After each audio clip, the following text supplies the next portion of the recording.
Et comment ça va? Bah écoutez, moi ça va. Ça va, ça va. Mon Dieu, regardez-moi un petit peu la poussière qui s'amoncelle sur ces petites feutrines en velours. C'est du grand n'importe quoi. Bref. Bon, dans cette nouvelle vidéo, je vais un petit peu déroger à la règle. Je pense pas que j'arriverai à respecter le format 8 minutes étant donné que j'ai 16, ouais. Étant donné que j'ai trois couteaux bien distincts à vous montrer. Plutôt que de leur faire honneur, tout bien comme il faut, en les traitant chacun leur tour dans une vidéo format 8 minutes, étant donné qu'on est sur 3 modèles, 3 nouveaux modèles dont j'ai fait l'acquisition récemment et qui ont été peints par Bion entre 2024 et 2026, je me suis dit: «Bon, autant faire, d'une pierre, 2 coups, d'une pierre 3 coups plus exactement, et tout montrer, dans une seule et même vidéo». Parce que de toute manière, j'ai pas non plus grand-chose à dire, et ce serait, dommage que, je répète machinalement et sottement les mêmes choses d'une vidéo à l'autre. Donc, on va tout faire, dans une seule et même vidéo et on va tout montrer dans une seule et même vidéo et ça ira très bien. On va essayer de se cantonner à un format de 16 minutes, voilà, le double de 8 et ça ira bien. Et pour ceux qui n'auraient pas trop l'habitude, pourquoi ces histoires de chiffres? Est-ce que j'ai des tocs à ce niveau-là? Non, c'est simplement une espèce de petit rappel que je me suis imposé à moi-même, étant donné que je montre des Opinel numéro 8. J'essaie de faire en sorte que les vidéos n'excèdent pas 8 minutes. Voilà, c'est aussi bête que ça. Donc, bon, bah, si la vidéo doit excéder 8 minutes, bah, on part sur un format qui équivaut au double. Donc, on part sur 16. Voilà. Oui, ça reste un toc. Oui, oui, ça reste un toc. Oui, oui, c'est vrai. On va pas chipoter, ça reste un toc. Et vous savez quoi? Ça fait rien, j'assume complètement. Donc, on va démarrer par celui qui a été fait en 2024. Voilà, c'est celui-là, celui du milieu. Je n'ai pas fait exprès de le mettre au milieu, mais c'est très bien. Comme ça, il va bien monopoliser l'attention. Alors, en ce qui concerne ce couteau, j'avais quelques scrupules à vous le montrer, étant donné qu'un confrère vous en a déjà montré un du même type. Le fait est que celui-là, je l'ai vu passer sur internet et étant donné que j'avais déjà pas mal flashé sur, le modèle du collègue parce que je trouvais que c'était de loin, sa plus belle acquisition, moi de mon côté, je me suis pas fait prier, je l'ai récupéré aussi. Il faut pas oublier que même si chaque modèle chez Bion est entre guillemets «unique», il peut lui arriver de refaire en fait, le même type de peinture abstraite sur, sur différents modèles sur différents manches, d'Opinel. Donc, vous êtes pas à l'abri que d'une année sur l'autre, ils refassent un petit peu la même chose avec les mêmes teintes, les mêmes couleurs, les mêmes nuances, les mêmes teintes, heu, sur les manches.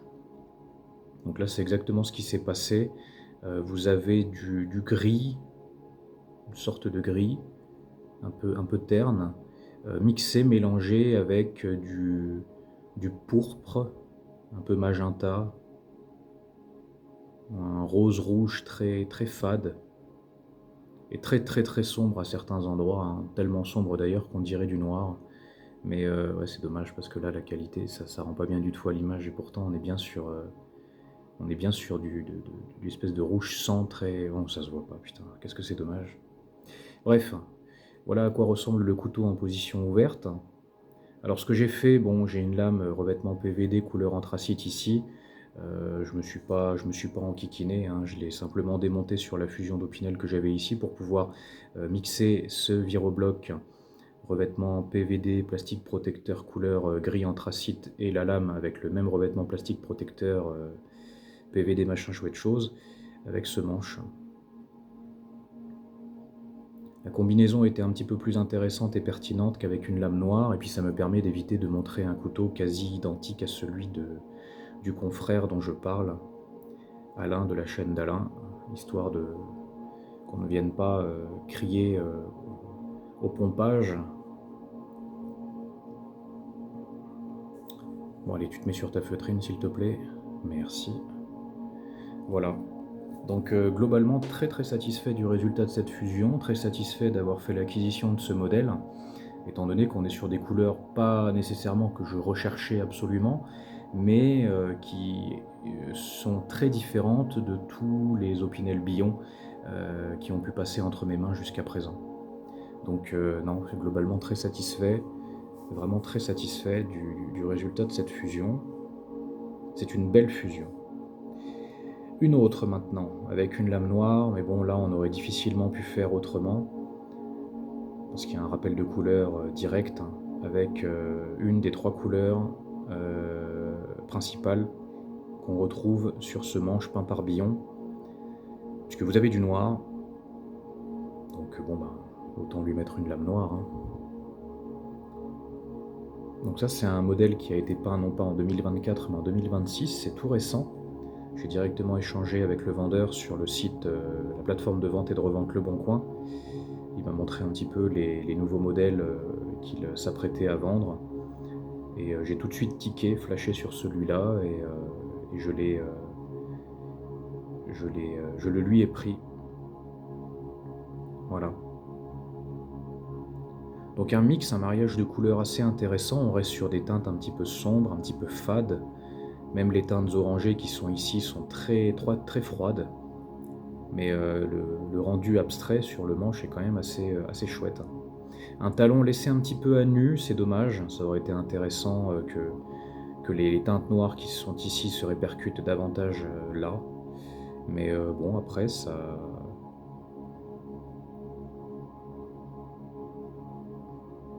confère un certain charme au couteau aussi.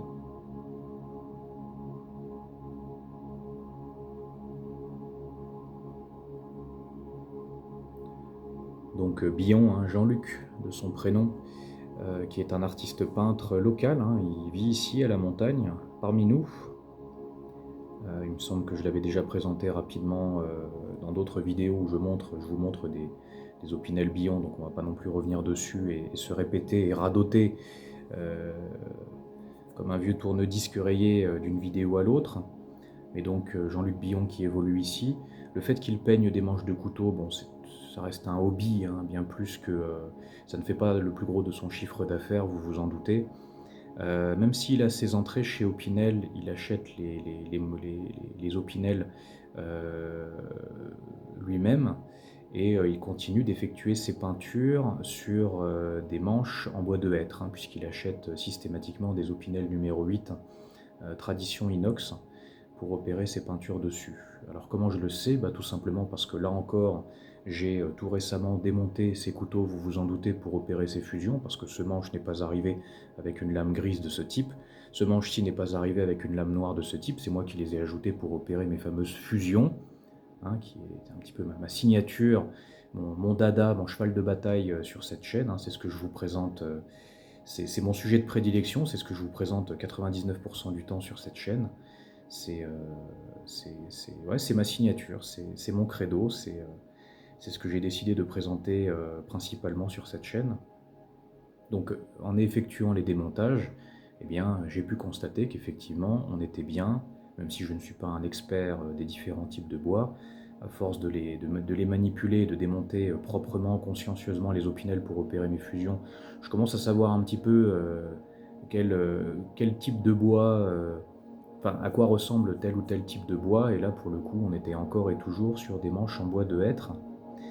Ce qui est un petit peu dommage, hein, d'ailleurs, parce qu'étant donné qu'il a des contacts chez Opinel, je le sais parce qu'il m'en a déjà parlé, hein, je l'ai eu au téléphone, ce monsieur véridique, ce monsieur Billon. Pas dans le cadre de cette vidéo, j'ai pas eu besoin de m'entretenir avec lui pour pouvoir vous raconter tout ça aujourd'hui, mais c'est simplement que j'avais chopé ses coordonnées et j'étais déjà entré en contact avec lui.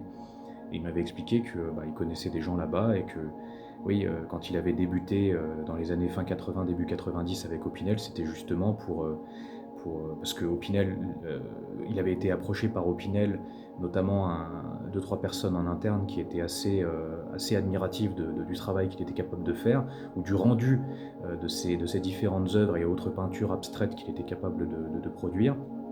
Et en fait, ils ont enchaîné ensemble des petites collaborations éphémères sous forme de séries limitées qui sont parues justement dans les années 90. Par la suite, Jean-Luc Billon a continué de peindre des manches d'Opinel, mais pour autant, on n'est pas sur des collaborations avec Opinel.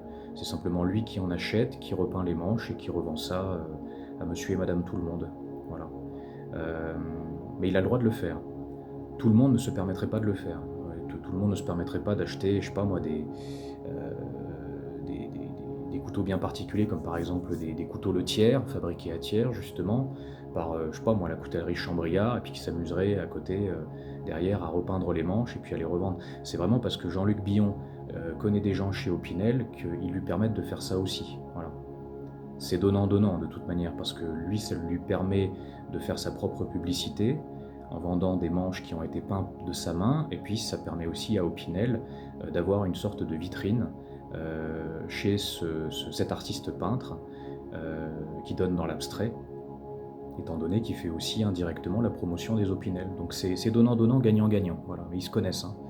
Donc lui se permet de faire ça, mais tout le monde ne pourrait pas se permettre de le faire, vous vous en doutez, hein. Et donc oui, malgré le fait qu'il a des entrées là-bas, il table pas sur des manches en bois de charme. Pourtant, il aurait tout intérêt à le faire, parce qu'à chaque fois que Opinel sort une nouvelle série pour laquelle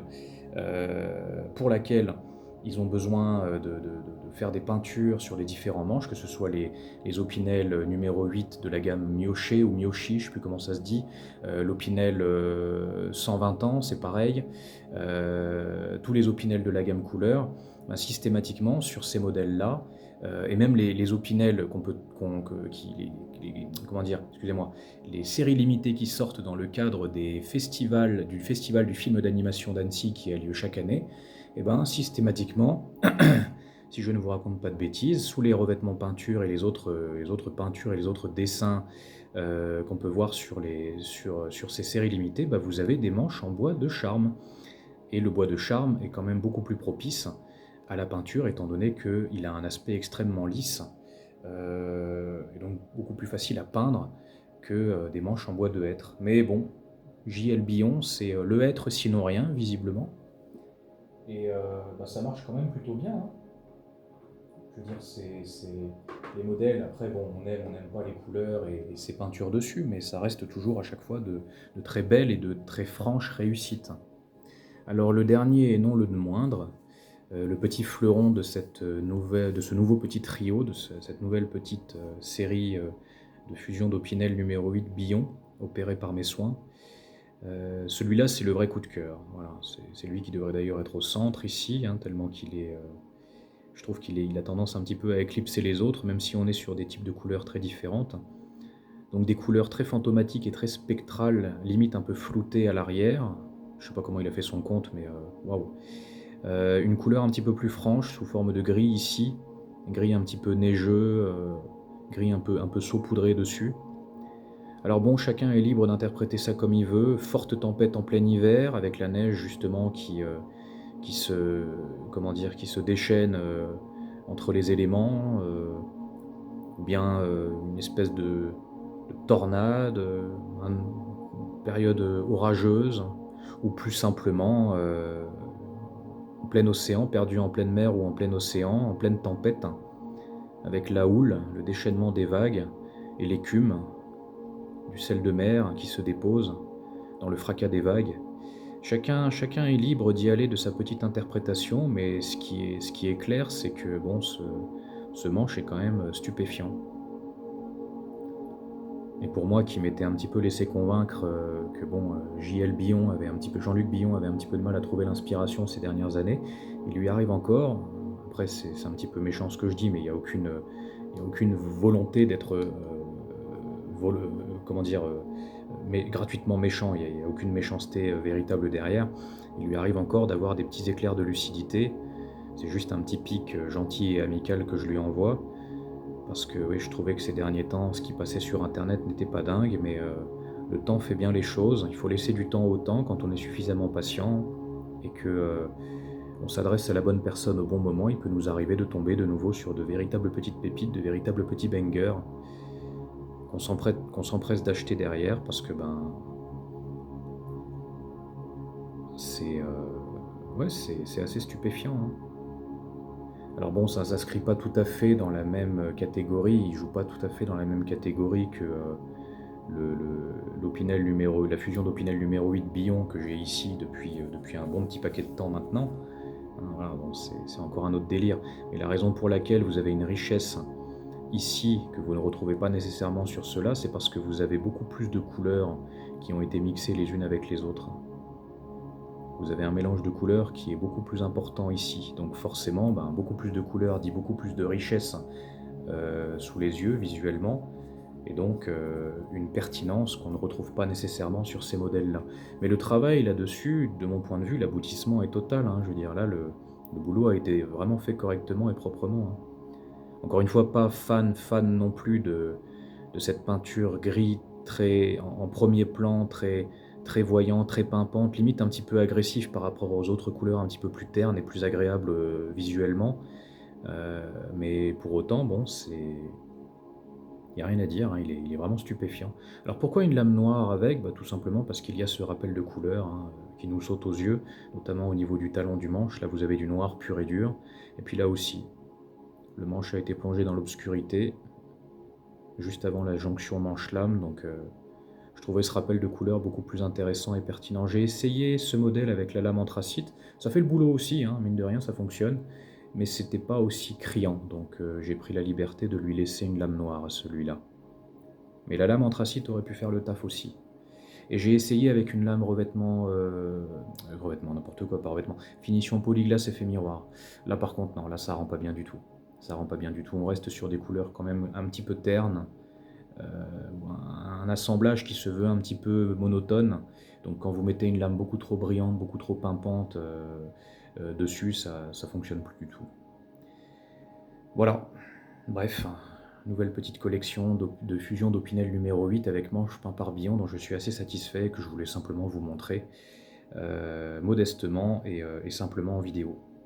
Merci à vous d'avoir regardé cette vidéo. On se reverra quand on se reverra. Si on se revoit, d'ici là, prenez soin de vous, faites attention à vous. Et moi, je vous dis ciao.